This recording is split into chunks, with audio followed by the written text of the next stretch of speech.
वज़ीर आज़म शहबाज शरीफ चयो आहे त महांगाई जी शरह तेज़ी सां घटि थी रही आहे। महांगाई जी शरह 32% मां घटि थी 9.6% ताईं अची चुकी आहे। मुसलसल मईशत जो रुख दुरुस्त थियण सां जा इशारा मिली रहिया आहिनि। व्याज जी शरह में वधीक घटिताई ईंदी क़ौमुनि जी ज़िंदगी में लाहा चढ़ा ईंदा आहिनि। कंट्रोल करे ई अॻिते वधी सघिजे थो। पाकिस्तान जल्द ॾुखियाईनि मां छुटकारो हासिल करे वठंदो। महांगाई घटि थींदी रही त पघारदार तबिके तां भार घटि थी वेंदो। Army chief general Asim Munir चयो आहे त क़ौम जी क़ुर्बानियुनि सां हासिल कयल अमन हर क़ीमत ते बरक़रार रखियो वेंदो। शहीदनि जूं क़ुर्बानियूं क़ुर्बानी जे जज़्बे सां विहण जे जज़्बे खे मज़बूत कंदियूं आहिनि। पाक फ़ौज दहशतगर्दनि खे शिकस्त ॾियण जे लाइ पुरज़म आहे। Army chief general Asim Munir तरफ़ां ओरकज़ई ज़िले जो दौरो, दहशतगर्दनि ख़िलाफ़ कार्रवाइनि में हिसो वठंदड़ ऑफिसरनि ऐं जवाननि सां मुलाक़ात। सुप्रीम कोर्ट जे जज जी मुक़ररी लाइ 3 नालनि ते ग़ौर थींदो।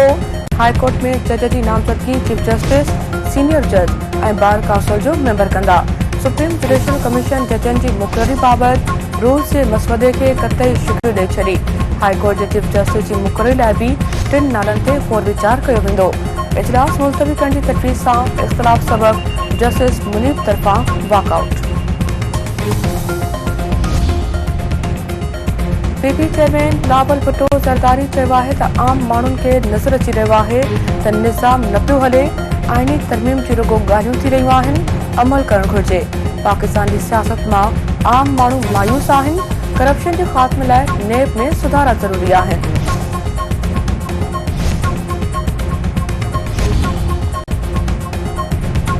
केपी जे वॾे वज़ीर अली अमीन गंडापुर जे रिमार्क्स ख़िलाफ़ सहाफ़ियुनि जो एहतजाज। पीटीआई अॻवाननि जी प्रेस कॉन्फ्रेंस दौरान सहाफ़ियुनि माइकूं हटाए छॾियूं। सलमान अकरम राजा जो चवणु आहे त अली अमीन गंडापुर जी ॻाल्हियुनि सां सदन को बि तालुक़ नाहे।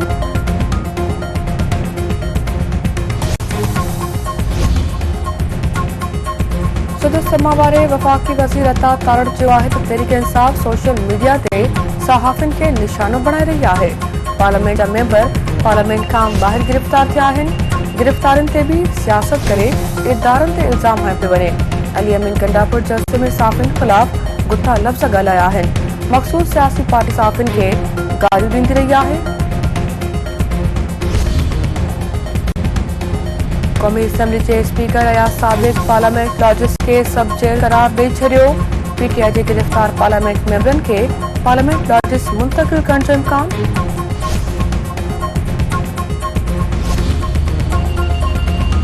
नए तेरे भरिसां कच्चे में मच्छी जो शिकार कंदड़ 3 पौरत अगवा।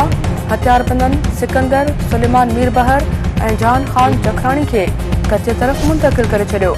सूबाई घर वसीर सावलो सनंजार वाक़े जो नोटिस वरितो। रिपोर्ट तलब।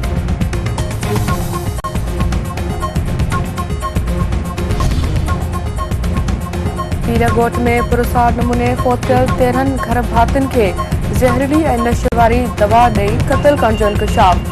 वोट ग़ीबत बिरोही में फौत थियल घर भातियुनि पोस्टमार्टम रिपोर्ट जारी।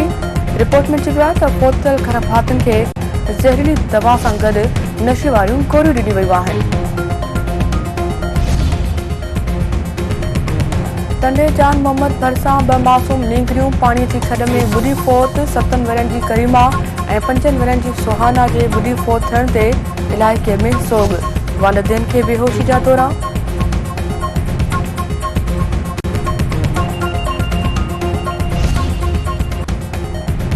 Star footballer Cristiano Ronaldo social media ते 1 बिलियन फॉलोवर्स हासिल करे नई तारीख़ लिखी छॾी।